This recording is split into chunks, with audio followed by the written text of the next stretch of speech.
সংস্কার প্রস্তাবনার আলোকে মতৈক্যের ভিত্তিতে হবে নতুন বাংলাদেশের সনদ, জানালেন প্রধান উপদেষ্টা। 4 কমিশনের প্রতিবেদন জমা। যেটা তখন এটা আমাদের বাংলাদেশ জাতি একটা সনদ, যে সনদ আমরা বুকে নিয়ে অগ্রসর। সব কমিশনের প্রস্তাবনা নিয়ে ফেব্রুয়ারির মাঝামাঝিতে রাজনৈতিক দলের সঙ্গে আলোচনা 1 মাসের মধ্যে চূড়ান্ত হবে সংস্কার রোডম্যাপ। জিয়া ফার্নেস ট্রাস্ট দুর্নীতি মামলায় খালেদা জিয়া ও তারেক রহমান সহ সব আসামি খালাস, প্রতিহিংসার শিকার পর্যবেক্ষণ আদালতে। সীমান্ত সমস্যা সমাধানে প্রয়োজনে সমঝোতায় যাবে সরকার, জানালেন পররাষ্ট্র উপদেষ্টা। রোহিঙ্গা প্রত্যাবাসনে চাইবেন চীনের সহায়তা। এবং সীমান্তে কাঁটা তারের বেড়ায় এবার বোতল ঝুলাচ্ছে বিএসএফ, জ্বলছে সার্চ লাইট, আতঙ্কে স্থানীয়রা, দ্রুত সমস্যা সমাধানের দাবি। দর্শক, সংবাদ রাতে শুনছিলেন টিএমটি বার সংবাদ শিরোনামগুলো। সঙ্গে রয়েছে আমি তানজিয়া জুথি। আমিও তো টাকা রাখি, কিন্তু আবার উঠেই খাই ফেলাই। তারপর ভিডিও দেখে একটা সেভিংস অ্যাকাউন্ট করে ফেললাম। বিকাশের মাধ্যমেই আমি টাকাটা ব্যাংকে জমাচ্ছি। অপচয় না করে আমরা যা রুজি রোজগার করি, এটাকে আমাদের আসলে সঞ্চয় করা প্রয়োজন। বিকাশ অ্যাপে ডিপিএস, টাকা জমায় সারা দেশ। সংস্কার কমিশনের প্রতিবেদনের আলোকের মতৈক্যের ভিত্তিতেই হবে নতুন বাংলাদেশের সনদ। এর আগে এসব সুপারিশ নিয়ে রাজনৈতিক দলগুলোর সঙ্গে আলোচনা করবে অন্তর্বর্তী সরকার, জানালেন প্রধান উপদেষ্টা ডক্টর মোহাম্মদ ইউনূস। 4টি সংস্কার কমিশনের প্রতিবেদন জমার পর এসব কথা বলেন তিনি। ভবিষ্যতে চলার পথে জাতি যেন আর কোথাও আটকে না যায়, সে প্রত্যাশাও জানান প্রধান উপদেষ্টা। সাইফুর রিপনের প্রতিবেদন। প্রধান উপদেষ্টা ডক্টর মোহাম্মদ ইউনূসের হাতে প্রতিবেদন তুলে দিয়েছে 4টি সংস্কার কমিশন। বুধবার বেলা 11টায় তেজগাঁওয়ে প্রধান উপদেষ্টার কার্যালয়ে প্রতিবেদন তুলে দেন সংবিধান, নির্বাচন ব্যবস্থা, দুর্নীতি দমন কমিশন ও পুলিশ সংস্কার কমিশনের সদস্যরা।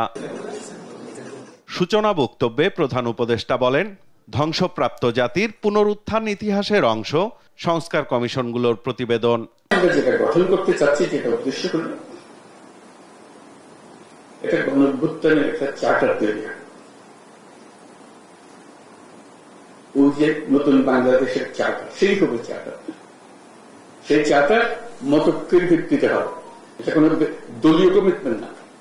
আমরা আশা করছি সব দল এই চার্টারে সাইন অন করবে, যত তাড়াতাড়ি পারে, যত বেশি পরিমাণে এটা বাস্তবায়ন করতে পারে, বাস্তবায়ন করতে পারে।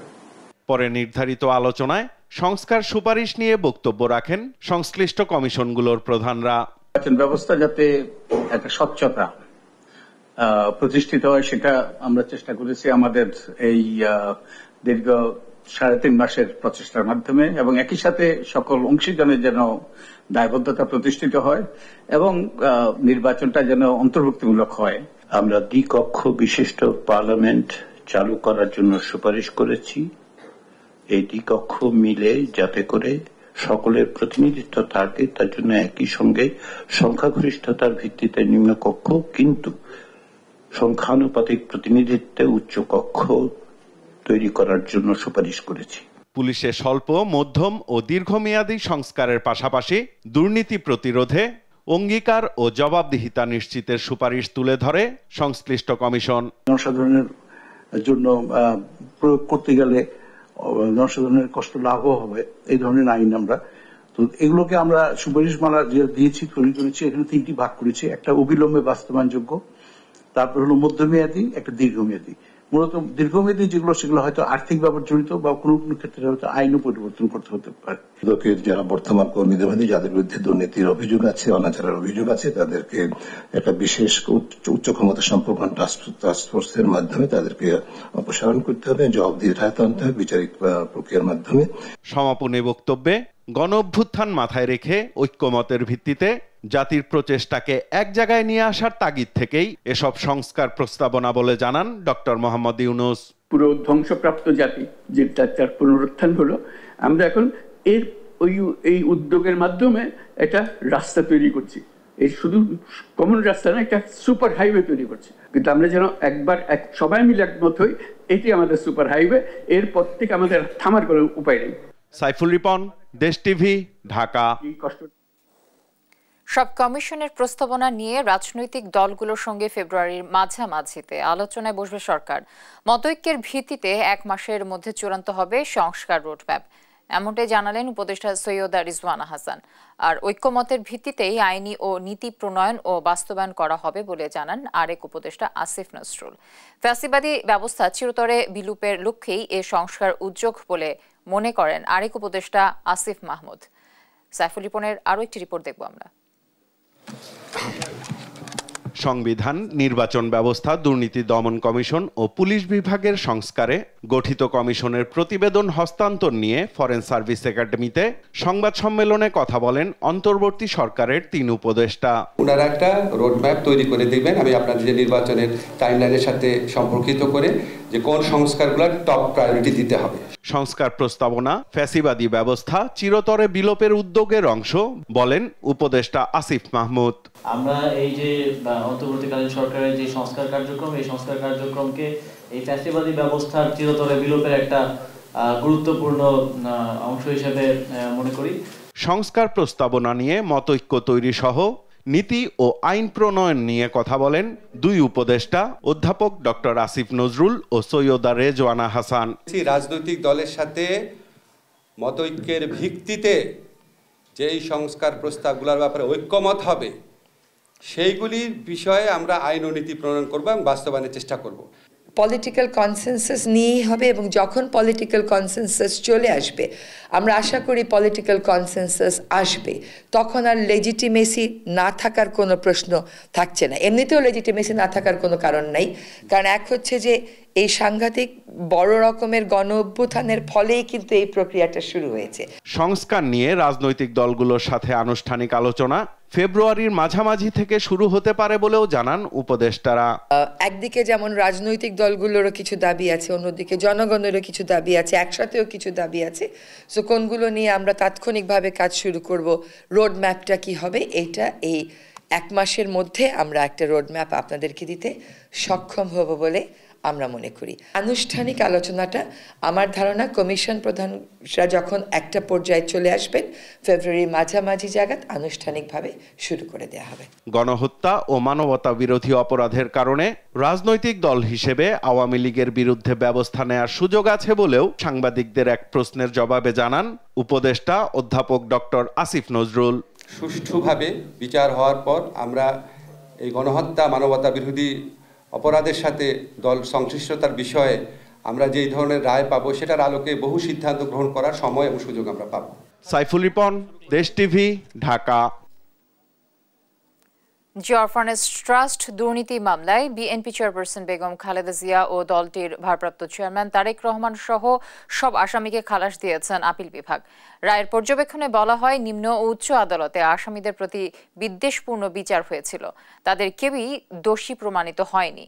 আর আইনজীবীরা জানান, এ মামলা ছিল রাজনৈতিক প্রতিহিংসার, বেগম জিয়ার উপর শেখ হাসিনার জিঘাংসা চরিতার্থ করার হাতিয়ার। সাবিনা মজুমদার রিপোর্ট।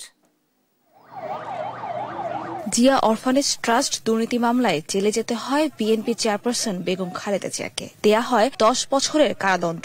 শুরু থেকেই বিএনপির আইনজীবীরা মামলাটিকে রাজনৈতিক প্রতিহিংসামূলক এবং ভিত্তিহীন বলে দাবি করা হলেও কর্ণপাত করেননি কোনো আদালত, বরং নজিরবিহীনভাবে বেগম জিয়ার 5 বছরের সাজা বাড়িয়ে করা হয় 10 বছর। বুধবার খালাস চেয়ে আসামিদের করা আপিল মঞ্জুর করে আপিল বিভাগ বলেন, নিরপরাধ বেগম জিয়া, তারেক রহমান সহ সব আসামি। রায় বলা হয়, মামলার বিচারের প্রক্রিয়াটি ছিল প্রতিহিংসামূলক। বেগম খালেদা জিয়া এবং জিয়া পরিবারকে ধ্বংস করার জন্য ফ্যাসিস্ট সরকার দীর্ঘদিন পর্যন্ত চেষ্টা করে আসছিল। আল্লাহর রহমতে সেই ফ্যাসিস্টরা শেষ পর্যন্ত দেশ থেকে আন্দোলনের মুখে পালিয়েছে।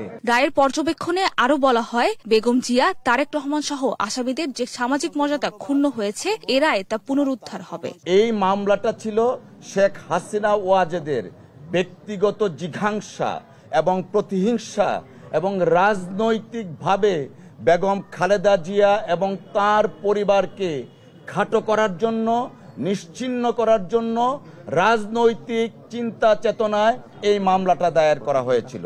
এই মামলাতে সাধারণত আপিল বিভাগ কোনো আপিল করলে হাইকোর্টের রায়টাই সেটা সাইড করেন। এই মামলাটা প্রথম থেকে এত বেশি বিদ্বেষপূর্ণ এবং প্রতিহিংসা পরায়ণ ছিল এই কারণে আদালত নিম্ন আদালতের রায় এবং উচ্চ আদালতের রায় দুটাই বাতিল ঘোষণা করেছেন। এই মামলা শুরুতে বাতিল হয়ে যাওয়া উচিত ছিল বলে মনে করেন দুদকের আইনজীবী। ফ্যাক্ট সবকিছু বিবেচনা করে অনারেবল অ্যাপিলেট ডিভিশন আজকে ক্রিমিনাল আপিলটা সবগুলা ক্রিমিনাল আপিলই অ্যালাউ করেছে এবং নন অ্যাপিলিং যারা আছে তাদেরকেও খালার দিয়েছে। কারণ হচ্ছে যে এটা ম্যালিসিয়াস প্রসিকিউশন হচ্ছে, এই কারণে, কারণ এটা কোনো মামলাই হয় না। 2018 সালের 8 ফেব্রুয়ারি এই মামলায় কারাগারে নেওয়া হয় বেগম জিয়াকে। জেল খাটেন 2 বছর 1 মাস 13 দিন। সাবরিনা মজুমদার, দেশ টিভি, ঢাকা। সীমান্ত সমস্যার সমাধান একদিনে সম্ভব নয়, প্রয়োজনে সমঝোতা করা হবে বলে জানিয়েছে পররাষ্ট্র উপদেষ্টা তৌহিদ হোসেন। আসন্ন চীন সফর নিয়ে ব্রিফিংয়ে সাংবাদিকদের প্রশ্নের জবাবে তিনি কথা বলেন। জানান, মিয়ানমারের উপর চীনের প্রভাব থাকায় রোহিঙ্গা সংকট নিরসনে দেশটির সহায়তা চাইবে বাংলাদেশ। আরো জানাচ্ছেন জান্নাতুল মোহনা। চীনের পররাষ্ট্রমন্ত্রীর আমন্ত্রণে চলতি মাসের 20 তারিখ 2 দিনের সফরে যাচ্ছেন পররাষ্ট্র উপদেষ্টা মোহাম্মদ তৌহিদ হোসেন। অর্থনীতি, বাণিজ্য সহ বিভিন্ন বিষয়ের পাশাপাশি তিস্তা প্রকল্পে চীনের সাথে MOU নবায়ন করা হবে বলেও জানান পররাষ্ট্র উপদেষ্টা। বিকেলে পররাষ্ট্র মন্ত্রণালয়ের চীন সফর সংক্রান্ত সংবাদ সম্মেলনে তিনি আরও জানান, রোহিঙ্গা সংকট সহ মিয়ানমার পরিস্থিতিতে নিরাপত্তা ইস্যুতে চীনের সহায়তা চাইবে বাংলাদেশ। মিয়ানমারের উপরে চীনের যথেষ্ট ইনফ্লুয়েন্স আছে, ওখানে যেই অন্যান্য যে অথরিটিস বা ফোর্সেস আছে তাদের সাথে চীনের সম্পর্ক আছে। কাজে আমরা চাইবো যে চীন যেন আমাদেরকে এ ব্যাপারে যথেষ্ট সহায়তা করে। সীমান্তে ভারতের কাঁটাতারের বিষয়ে উপদেষ্টা বলেন, বর্ডার ইস্যু সমাধান একদিনে সম্ভব না, প্রয়োজনে নেগোসিয়েশনে যাওয়ার কথাও বলেন তিনি। 3টি অত্যন্ত গুরুত্বপূর্ণ দেশ, ভারত, চীন এবং মার্কিন যুক্তরাষ্ট্র। 3টি দেশের সাথে সম্পর্ক আমাদের জন্য গুরুত্বপূর্ণ এবং আমরা অবশ্যই একটা ব্যালেন্স রিলেশন মেনটেন করব। আমরা কাউকেই অসন্তুষ্ট করতে চাই না, কিন্তু আমাদের নিজেদের স্বার্থ রক্ষা করে আমরা তাদের সাথে ভালো সম্পর্ক বজায় রাখব। ভারত, চীন এবং মার্কিন যুক্তরাষ্ট্র সবার গুরুত্বই সমান জানিয়ে উপদেষ্টা বলেন, প্রত্যেকের সাথে বাংলাদেশের সুসম্পর্ক থাকবে। বহমান জিনিস এটাতে। জান্নাতুল মোহনা, দেশ টিভি, ঢাকা। সকল অংশীজনের সঙ্গে আলোচনার ভিত্তিতে নির্বাচন কমিশন সংস্কারের 150টি সুপারিশ করা হয়েছে প্রধান উপদেষ্টার কাছে, যেখানে 2 বারের বেশি প্রধানমন্ত্রী হওয়া যাবে না, কোনো দলের প্রধানমন্ত্রী হতে পারবেন না, বিরোধী দলের পক্ষ থেকে জাতীয় সংসদের ডেপুটি স্পিকার দিতে হবে, রাষ্ট্রপতি হবে নির্দলীয়, তত্ত্বাবধায়ক সরকারের অধীনে জাতীয় এবং স্থানীয় নির্বাচন দেয়া, 20 জন সদস্য নিয়ে তত্ত্বাবধায়ক সরকার গঠন, জাতীয় নির্বাচনের আগে স্থানীয় নির্বাচন সহ মোটা দাগে 16টি ক্ষেত্রে সুপারিশ করা হয়েছে বলে জানিয়েছেন নির্বাচন ব্যবস্থা সংস্কার কমিশনের প্রধান ডক্টর বদিউল আলম মজুমদার। বিস্তারিত এনআই নাহিদের প্রতিবেদনে। বুধবার সকালে প্রধান উপদেষ্টার কাছে প্রতিবেদন জমা দেওয়ার পর বিকেলে সংসদ ভবনে সংবাদ সম্মেলনে সুপারিশমালা তুলে ধরেন নির্বাচন ব্যবস্থা সংস্কার কমিশনের প্রধান ডক্টর বদিউল আলম মজুমদার। কমিশনের সুপারিশের মধ্যে আছে 2 বারের বেশি যাতে কেউ প্রধানমন্ত্রী নয়, কোনো দলের প্রধানমন্ত্রী হতে পারবেন না, বিরোধী দলের পক্ষ থেকে জাতীয় সংসদের ডেপুটি স্পিকার দেয়া, নির্দলীয় রাষ্ট্রপতি, তত্ত্বাবধায়ক সরকারের অধীনে জাতীয় এবং স্থানীয় নির্বাচন দেয়া সহ 150 সুপারিশ। 20 জন সদস্য নিয়ে তত্ত্বাবধায়ক সরকার গঠন সহ জাতীয় নির্বাচনের আগে স্থানীয় নির্বাচনের সুপারিশ করেছে কমিশন। আমাদের লক্ষ্য হলো নির্বাচন কমিশনকে শক্তিশালী করা, নির্বাচন কমিশনের ক্ষমতা বৃদ্ধি করা, নির্বাচন কমিশনের ক্ষমতায়িত করা, যাতে তারা সুষ্ঠু নিরপেক্ষ নির্বাচন নিশ্চিত করতে পারে। 2018 সালের নির্বাচনে সবচেয়ে বড় জালিয়াতি হয়েছে বলে উল্লেখ করেন ডক্টর বদিউল আলম মজুমদার। যারা এ মধ্যরাতে ভোটের নাটক মঞ্চস্থ করেছেন তাদের তদন্তের মধ্য দিয়ে বিচারের আওতায় আনার সুপারিশও করা হয়েছে বলে জানান সংস্কার কমিশন প্রধান। 2018 সালে মধ্যস্থলের ভোটের নাটক মঞ্চস্থ করেছে, তাদেরকে তদন্তের আওতায় আনা সবচেয়ে বড় জালিয়াতি নির্বাচন হয়েছে। প্রত্যেকটি নির্বাচন অনুষ্ঠিত হবার পর নির্বাচন কমিশনকে নির্বাচন সুষ্ঠু হলো কিনা সে ঘোষণা দিতে হবে গেজেট করার আগে, এমন সুপারিশ করা হয়েছে বলেও জানান বদিউল আলম মজুমদার। এনআই নাহিদ, দেশ টিভি, ঢাকা। নির্বাচনের তারিখ কমিশনের হাতে নেই বলে জানিয়েছেন নির্বাচন কমিশনার ব্রিগেডিয়ার জেনারেল অবসরপ্রাপ্ত আবুল ফজল মোহাম্মদ সানাউল্লাহ। তিনি বলেন, রাজনৈতিক মতৈক্য অনুযায়ী নির্বাচন করা হবে, তবে বর্তমানে প্রধান উপদেষ্টা ঘোষিত সময় অনুসারে নির্বাচনের প্রস্তুতি চলছে বলেও জানান তিনি। বুধবার বিকেলে খুলনায় ভোটার তালিকা হালনাগাদ ও আগামী জাতীয় নির্বাচন নিয়ে মতবিনিময় সভা শেষে তিনি একথা জানান।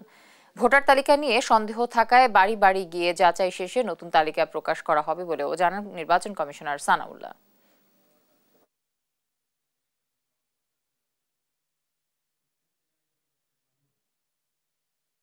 রাজনৈতিক মতৈক্য যেখানে গিয়ে দাঁড়াবে আমরা সেই অনুযায়ী ইলেকশন করব।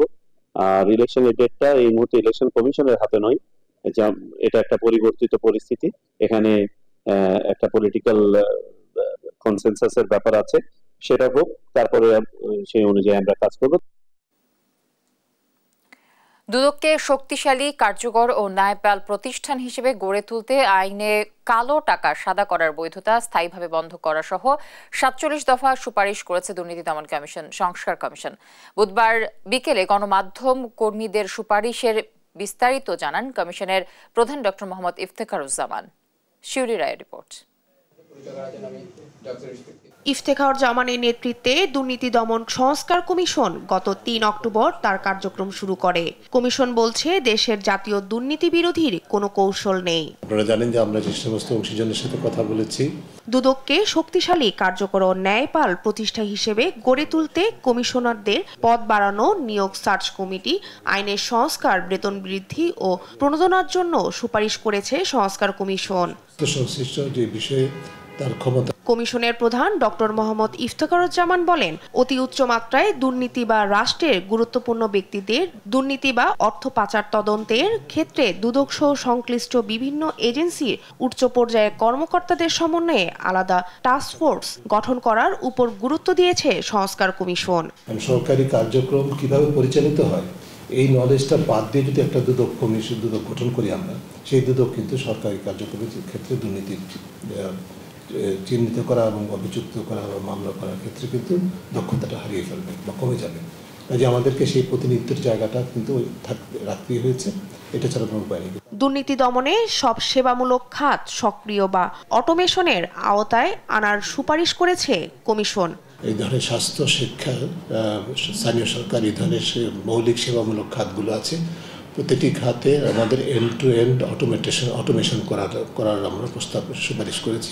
স্বল্পমেয়াদী, মধ্যমেয়াদী ও দীর্ঘমেয়াদী ব্যবস্থা হিসেবে ৪৭টি সুপারিশ প্রস্তাব করেছে দুর্নীতি দমন সংস্কার কমিশন। ইতিবাচক পরিবর্তন না আসে।